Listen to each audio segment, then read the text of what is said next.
Chapter 23, the intensive stems, the PL, the PUAL, and the HITH-PIL. In the last chapter, in chapter 22, of course, we did an overview of the derived stems, but now we want to look specifically at the PL, PUAL, and HITH-PIL. And we want to begin by looking at the PL, and which again is also a PIL, if you remember last time. And again, we're going to learn the boxes by the spelling of the stem name, as you see here. And so the characteristic of the intensive stems is that dogish forte in the second root letter. And that means you're going to have, with a dogish forte, you're going to have a vowel, and it's going to be always a short vowel here, under the first root letter. It's going to be a PL, the Hirik, in the perfect. But once we get out of the perfect, it's really going to be a PA-L with that patach all the way down. And then for your imperfect, we've got to remember the preformative, and this yod again is symbolizing all the aton letters. And by the way, if your aton letter is the 1CS, the first common singular, as you know it's an aleph, you would not get the simple vocal schwa, you'll get a chetef patach, and so you just want to keep that in mind.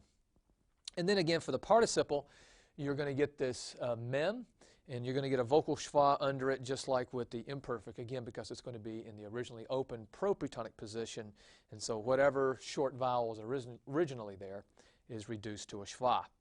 Now for the thematic vowels of the perfect and imperfect imperatives, you can see that, this conjugation is going to be dominated by the patach, but you are going to get a seire for your 3ms form. And then when you get to your imperfect imperative, we're going to see seires everywhere. It's going to be green. When we talk about the infinitive absolute, we've got to remember it can be orange or green.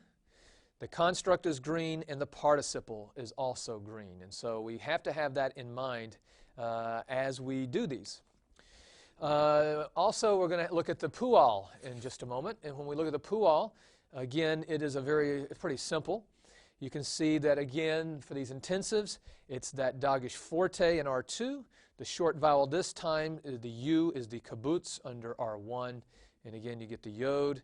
And again, if you got an aleph, you would get, again, a chetef patach. And again, you get the mem, and both with vocal schwas. Your thematic colors, of course, are, this is a communist form, so it's red, red. And for your participle, it's red. It's going to be a kametz. And again, it's irreducible long kametz. We're never going to reduce it no matter what happens. Then, of course, there's one more that we're going to look at here in the intensives, and that is the HITH-PIL. And when you look at the HITH-PIL, again, for the intensives, the characteristic is the doubling of R2. And it's going to be a pa-L, so a patach under R1 all the way down. The hith is this first syllable that you're going to get. Usually it's hey, as you see it in the perfect, and you see it in the imperative and the infinitive, but the yod supplants the hey in the imperfect, and the mem of the participle supplants the hey in the participle, and you'll always have a hirik, as you can see there in the word hith, that I there in the HITH-PIL.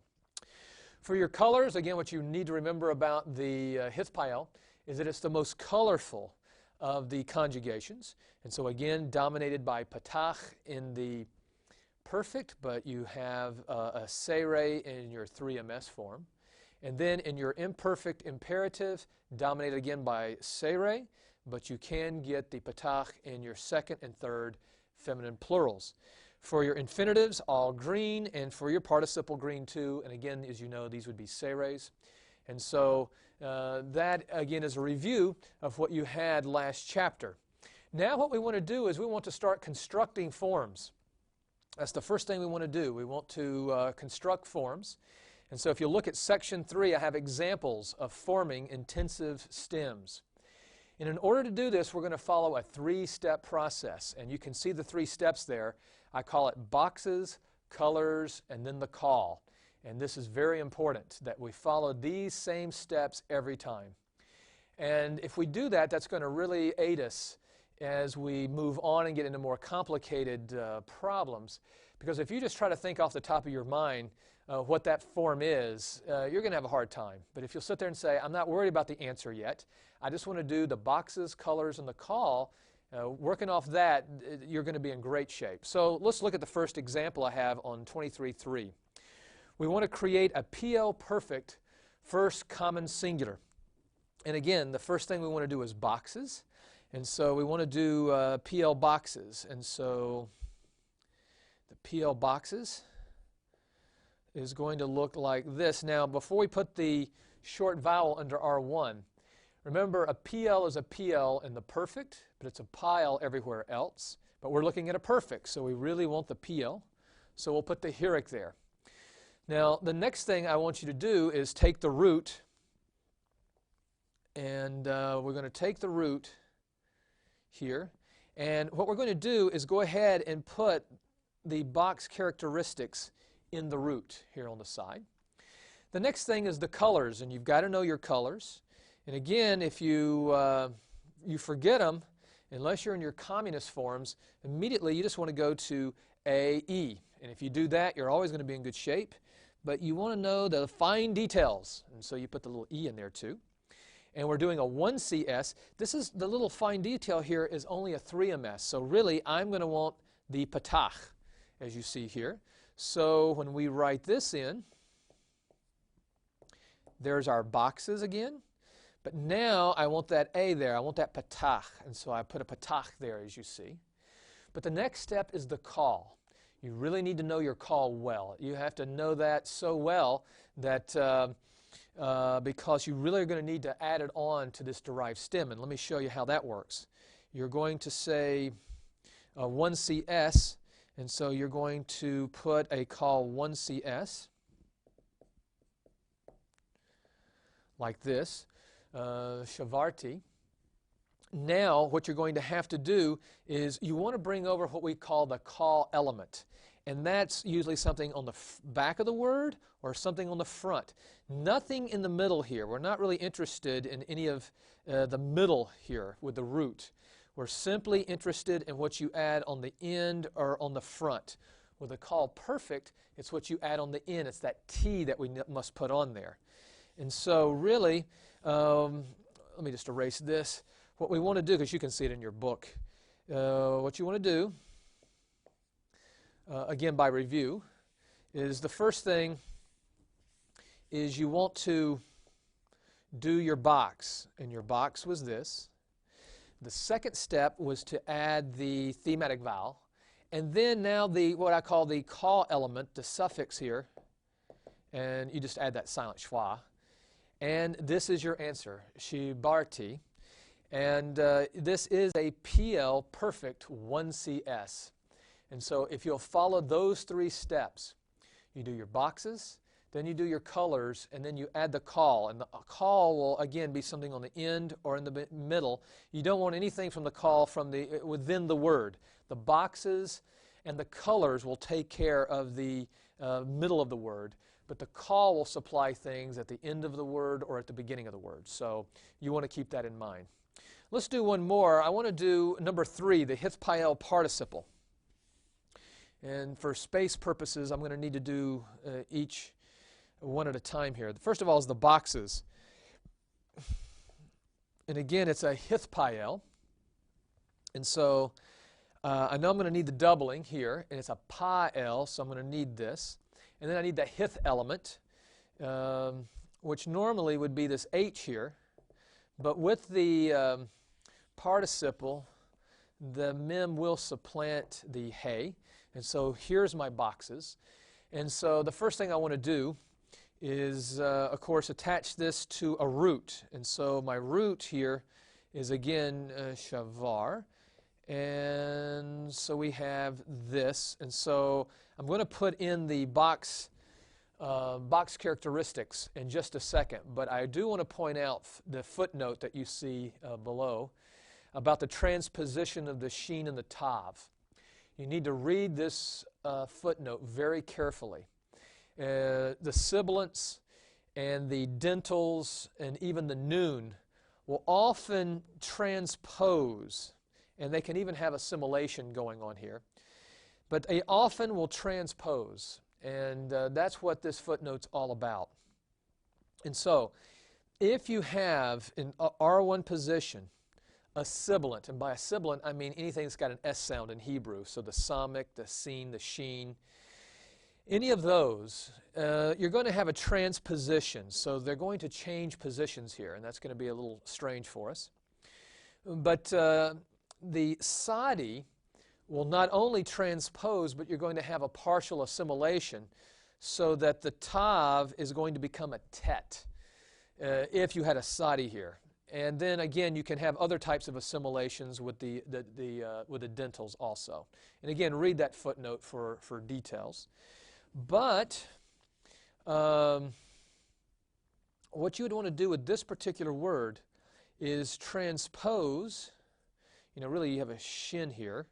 We're transposing them. Again, we have a sibilant, and so we're going to transpose that. And now we'll put in the characteristics. Now I'm going to put a lene here, and the lene is because you've got a bigad kafad letter after a silent shva. It's not part of the characteristic, but obviously you've got to do it.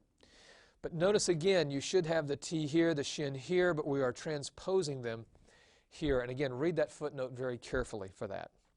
The next issue is the issue of colors. And remember, for the colors in these situations, for their participles, you simply want to listen to the thematic vowel of your conjugation. We're looking at a hith, pa, L. The L there is a E, which represents a sere. And so what we're looking at here is a sere. And the next step, of course, would be your call. And so you'd have to give me something like kotel. That's what you would want to write down. You'd want to write like kotel. And but on the word kotel, there's nothing on the beginning of it. There's nothing on the end of it. So there's really nothing to add here. And so this is your final answer, as I'm showing you right now. Mishtaber is your answer. Now, we also not only want to create forms, but obviously parsing is in many ways the most important thing. When you come to the Hebrew Bible, you're going to be parsing. But to me, creating is a great exercise to help you with your parsing. But when we come to parsing, we've got to understand parsing is a process of elimination. If you look in the back of the textbook, you'll see these paradigms, and you'll see page after page of paradigms. And really, when you're parsing, what you're doing is you've got all these paradigms in your mind, and you're trying to get it down to the one form in order to parse it or to locate it properly. And so again, what we want to do in each step is we want to eliminate forms as we go. And the process that we're going to use is the same process in creating. We're going to look for boxes, we're going to look for colors of the thematic vowel, and then we're going to look for call things. And each step we go, we want to eliminate possibilities so that we can finally get down to our one answer. If we can get one answer, sometimes you may get several answers for one. You simply can't eliminate them all. Okay, so let's look at our situation. Look at section 4, chapter 23. You have a form.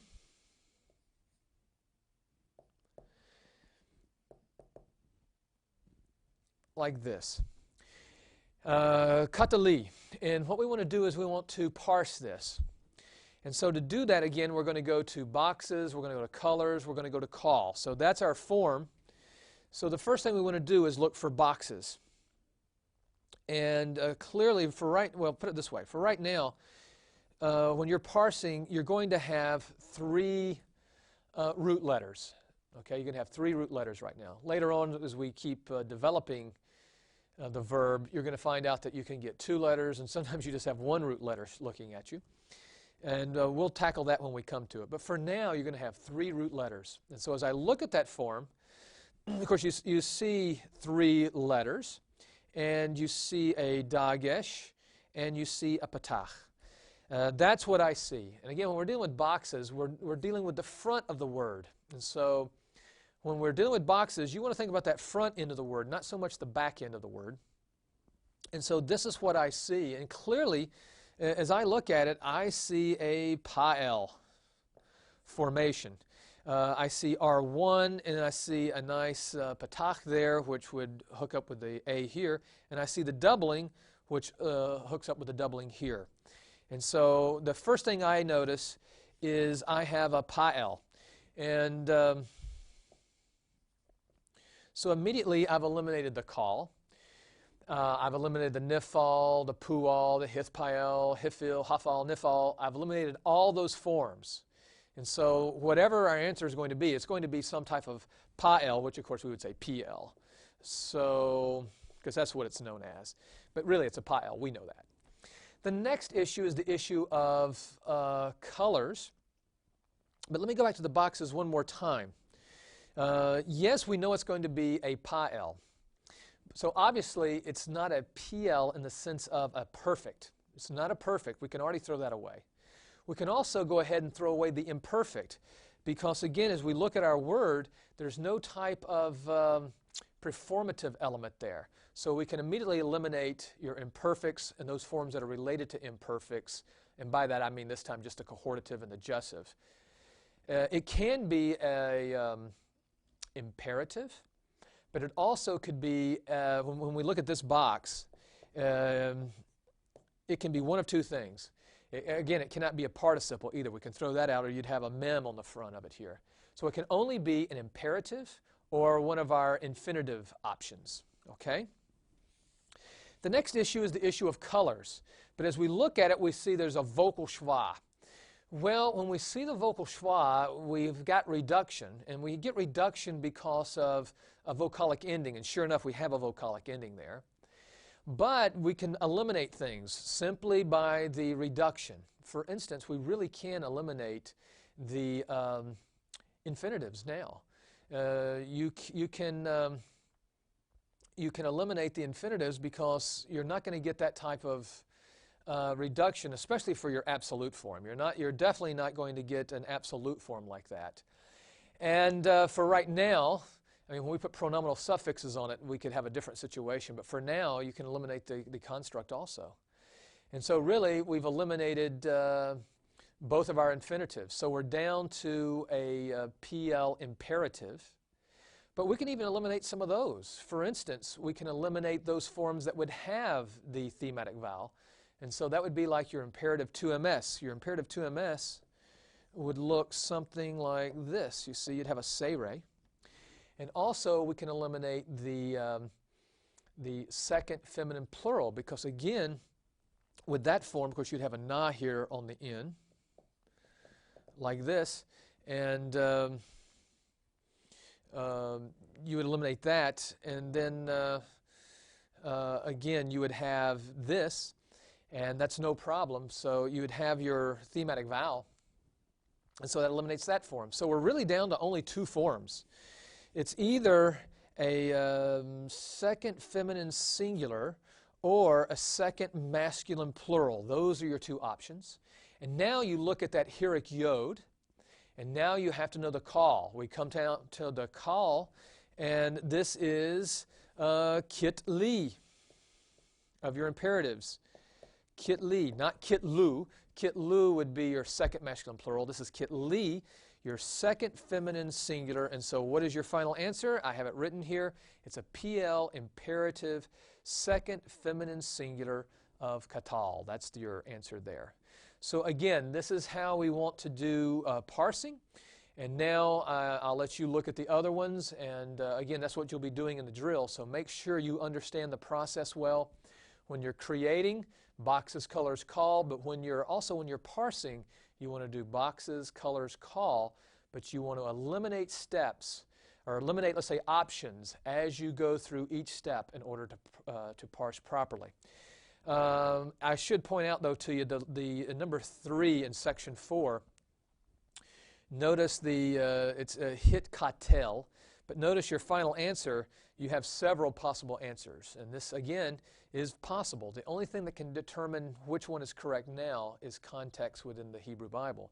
And so you'd have to watch out for that. So you're not always going to have one form when it comes to parsing. You might have 2 or 3 possible options or even more. Whereas when you create forms, you're going to have basically one answer. Occasionally you can have 2 answers there. Well, that's the, now we need to talk about the meaning of the intensive stems in section 5. And you can see that the first meaning I give is the intensive meaning. And so the example I give you is shavar. And in the call, shavar means to break. But if you put this in the PL, it means to break in pieces, to smash, and there's the notion of intensification. And then I give you some other examples. The call of sachak is to laugh, but if you put it in the PL, it's to laugh, to scorn, to mock, you see. Also, another meaning is known as the factative. The word factative is from a Latin word which means to make, to do. And so you can see that lamad in the call has the idea of to learn. And so if you make someone learn, you're teaching them. And so in the PL, it's to make learn. Avad means to perish or disappear in the call, but you put that in the PL, it's to make someone perish, to make someone disappear. And then you see kadash or kadesh, which means to be holy in the call, but when you put it into the PL, it's to make holy. A lot of these words that are stative in the call, when you put them in the PL, they're factative, and they have that idea of to put someone in the state of. So especially the to be holy, the notion is to put someone in a holy state, is the notion for the factative. Then finally you have what's called the denominative meaning, and this is when you take a noun and put it into a verb. So denominative means from the noun. And we do this in English. We'll talk about phoning somebody. I'll phone you tomorrow. We've taken a noun, the word phone, and turned it into a verb. And if you do that in Hebrew, oftentimes you'll put it in the PL. The pual, on the other hand, is simply the passive of the PL. And so you want to keep that in mind. And again, it is still intensive, factative. It can be all those things, but it's in the passive. And the hithpael is the passive reflexive of the PL. And I give you some examples of that. Again, for kadesh, in the PL, it's to make holy or put someone in a holy state. In the hithpael, it's to make oneself or to put oneself in a holy state. Okay. Going back to the intensive, I do want to mention one more thing about the intensive. If you say something like ki tel, as opposed to the call, which we say, katal. Katal means to kill, but if you put this in the PL, it is intensive, not in the sense that you're killing someone with more intensity, but the idea here is that the action is being extended to many people, and this is still a form of intensive. Namely, you kill one right after another, you massacre, as opposed to just to kill one person. You put it in the PL, and that is to kill one person right after another. And again, that's another form of the intensive that I just want to bring to your mind. Well, that's it for the intensives, and now you need to master the chapter and do your drills.